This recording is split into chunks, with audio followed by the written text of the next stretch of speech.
Hey guys, what it do? It's your boy Supreme Uchiha the God. And today I want to talk about Reiner. I know I did a video yesterday and I deleted it because I watched a new episode and I want to talk about something new. And maybe I'll do a full Reiner breakdown when this season is over so I can tie it in with season one, two, 3, and 4 and just have one big massive Reiner video. I want to redo a lot of the characters that I've done videos on and do like, those season 4 version, sorry. But yeah, Reiner, man, is somebody I wanted to talk about after I watched episode 1 straight away. I just knew, like, because I really felt for the character, because I feel like he felt, what he went through and how he felt about the situation between Marley and Paradise Island, I think was an extremely unique place. I feel like the other guys could detach themselves a little more than he could. And I think that's what created like an interesting thing, man. He created an interesting place. And then we have Gabi, who, in episode 2, we really discover his relationship with Reiner and that they're related, or essentially like cousins type shit. And it's really, really interesting. And, and that's probably one of the reasons why she wants to be the Armor Titan in the first place. And then there's the dinner scene. Oh my God. What a beauty. There's the celebration. So I'm going to focus on Reiner, but I want to talk about the whole episode as well, because it was really, really an insane episode. Absolutely phenomenal. So, if you remember early on, in the early seasons with Annie Lionheart, and her, in her disposition, you kind of, and when you find out and discover later on that she's a female Titan, you understand her disposition and why she always kept a distance. Bertrand also kind of kept his distance. He was kind of more reserved, more laid back, more in the back scenes. And then you had, the captain of the team, Reiner, who was in the forefront. He was, he was interacting with people. He created bonds with Marco, with Jean, with everybody. And he was crying when they killed one of the guys. He was crying. And he almost forgot himself. So he always had, after a few years of living there, he had that massive, massive conflict. And you have to understand, I think they went there when they were like age of 12. That's when they infiltrated. That's when they infiltrated Paradise Island and they infiltrated the military. And, I think the conversation in that room, in the house during dinner, when they're like, oh, these guys are all devils, blah, blah, blah. And they're all talking shit about them.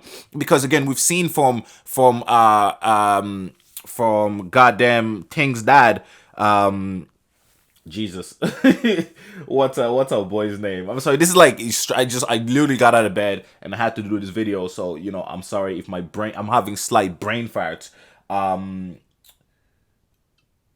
Eren's dad. When Eren's dad's flashback, in Eren's dad's flashbacks, you see that, wow, like, you couldn't talk about any of these situations because if you get caught, you get murked. We saw what happened to his sister. We saw the type of things that, that the Marleysians did or the Marley people did. And we know they ain't cool people. It's like the Nazis. Let's face it. It's like the Nazis. They got the Eldians got the Star of David type situation happening under goddamn, on the shoulders or the hands, the arms, whatever, and it's like on the armbands. So you can tell it's a stiff situation. So when they're talking about how the devils and all of that, and they're like, how did you survive there for so many years with these devils? And he was like, yeah, man, there was this girl, obviously referring to Sasha. It was like, this girl, man, she was hungry and she was eating a potato in the middle, in the middle of blah, blah, blah. And like, I can't believe it. Like, just how inconsiderate of her. And then she realized kind of her disposition and she decided, let me share half. But she didn't even nearly offer half and blah, blah, blah. And it was like, wait, what? And you listen to it. And I know some people having arguments on the Crunchyroll comment section like, oh my God, it must be because, oh my God, it must be because. And only a few people got it. And they were like, no, it's not even sarcasm. It's frustration, right? I think some people say it's I mean, I can understand the sarcasm standpoint, and then some people think that, oh, like he's talking about it as if the actual devils, and it's like, you're not getting what he's saying. He's telling you how everything they're being taught about these quote unquote devils is completely false. It's completely bullshit. Obviously, some of them are devils, but the majority of them are not, right? This is always the situation. The majority of people are not devils, but it's the minority, the loud minority that usually create perception for everybody, right? Black people are whatever because of a minority. White people are whatever because of a minority. Asian people or whatever because of a minority. This is just how the world works. Lesbians or whatever, straight people or whatever, men or whatever. All of this is because of minorities. It's usually always the case. And these minorities tend to affect the majority, and as a result, it bends and molds the perception of all others as a result. So, I think it's beautiful. His speech was so powerful. I felt that when he was speaking, I wasn't laughing. I was like, damn, bro, like, this man is going through it, and you can tell he's frustrated and sick of it. And then you can also tell from Zeke, right, that Zeke these guys, the Eldians, aren't as simplistic as I thought. I thought they were completely brainwashed. But I can almost understand now why Reiner got the armor titan and why he wants the other boy to get the armor titan and not his niece or cousin. You know what I'm saying? Because you can tell it's like, yo, she really hates these guys. And you don't. You know what I'm saying? Like, you have this, like, logical standpoint, and you can save her from becoming an Annie, almost. You know what I'm saying? Because you can see it early in the episode when he looks at them, he sees himself in his friend groups, and he's the only one and one more person that's left. There's only two of them left, him and Galliard. They're the only two left from that group. Right, and Zeke was always like, on that upper echelon, and he's always thinking at a higher tier, and we see that again when they're in the meeting room, and he's like, the subtlety of him saying, not in this room. It's like, are we gonna discuss the war tactics? It's like, not in this room. And they talk about how they're gonna figure out how to save Eldians by annihilating Paradise Island. But I feel like maybe they're going there for asking for help. I'm not even sure anymore, because it's like, ooh. You know what I'm saying? It's such intricate storytelling because the little subtleties. Zeke is a psycho, but also a genius. He hates his dad, allegedly, right? And I can't even blame him if he does hate his dad. I'm not gonna lie. So it's super, super interesting because it's like his mom is the one, and just think about this. Zeke's mom, is the one that ends up killing Eren's mom. Like, how insane is that, bro? How fucking insane is that? It's beautiful, man, just how everything ties together. But yeah, back to Reiner and Gabi. Gabi, she's the heroic. She's like an Eren, but better, right? And why I say better is Eren, when he met his first match, when he went to his first war, he was eaten. He was losing. He got murked. You know what I'm saying? And he pretty much died, right? If he wasn't a Titan, he was GG. If he wasn't the founding Titan specifically, not just the Titan, the founding Titan, he was GG, right? On the other hand, Gabi's first mission, she fucking blew that bitch out the park. That was a home run and a half. 7 home runs. That was the game winner. Clutch moment type shit. Like, she fucking Michael Jordan game 7. You know what I'm saying? Like, insane. Fucking LeBron James against the Warriors. Except his team ain't injured. You know what I'm saying? Like, crazy. Like, insane. Absolutely phenomenal. Right? So, unlike Eren, she seems even more capable. And she has that ruthless edge. But just like Eren, who started to think like, maybe the Titans aren't that bad, bro. Like, what the fuck? Like, he started questioning himself and questioning his people and questioning his disposition. You have this with Gabi as well. When after Reiner gives that speech in the dinner table, and he's like, yo, like, why did you say it like that? Is there something I don't know about? You know what I'm saying? And you have to remember, Reiner also threatened the boy early on, like, yo, make sure, and I think he did that in order for him to never reveal his truth and secrets to anybody. You know what I'm saying? And we also know that Zeke has a secret. I know he talked about wiping his ass, but obviously I think he said that to hide from the fact that he actually has a secret. Because I think he does have a secret, but I think he realized, okay, there's somebody coming through, let me not say it. But I think And he said that's what he tell them: when you inherited, you're gonna know all my secrets. You're gonna know my secret, right? So I think that secret is what he's counting on, and I think this is Eldian's way by picking the person to take the next place. They try to mold them into the type of person that needs to keep an eye on Eldians and to save maybe both sides of Eldians. So it's super interesting and super intriguing because, again, the Eldian race is not just hated by the Marlesians or the Marleys people, they're hated by everybody, which is what we discover in this episode. And because they're hated by everybody, they're currently being protected by Marley, which is crazy, right? And even though Marley has them in prison camps and has them living like dogs and has them, in situations where they're not real citizens and they're quote unquote aliens, right? It's really, really intriguing because in Zeke's and the Eldians, in Marley's perspective, Marley's kind of the home safe. They don't necessarily love these motherfuckers, but at the same time, they're the only people keeping them from getting extinct, right? But the people in Paradise Island then are viewed as like the devil version of them, like the worst, even a worst, version of them. So people love the opportunity to be rid of the world of these titans, and they keep talking about this episode how technology is advancing at a rapid rate and at such a rate that the humanity will surpass the titans, and they're pretty much near it already. So they got to do something to prevent that from happening soon, or to prevent them from happening before they can have a way to protect themselves and to protect Eldians. Because Zeke's goal seems like he wants to protect, he don't really care about Marley like that, but he doesn't want to lose the people that he grew up around and he grew up with. The same way Eren didn't want to lose the people he grew up around, and he wanted to go on a vengeance tour. So I'm really interested in this attack on Marley, when they attack Marley. You know what I'm saying? Because obviously if you Paradise Island and you grew up and these motherfuckers be hunting y'all, killing y'all, broke through your walls, destroyed y'all, you're pissed the fuck up. You ready to go to exact revenge. You know what I'm saying? So I'm really, really interested in this war. I'm really interested in what's gonna happen, bro. This episode was absolutely fucking fantastic. It was no action, no nothing, just the dialogue, the discourse, figuring out and stitching things together. I know to the manga readers, it's like, oh my god, I already knew this was gonna happen. But to me, somebody that only is an anime exclusive, bro.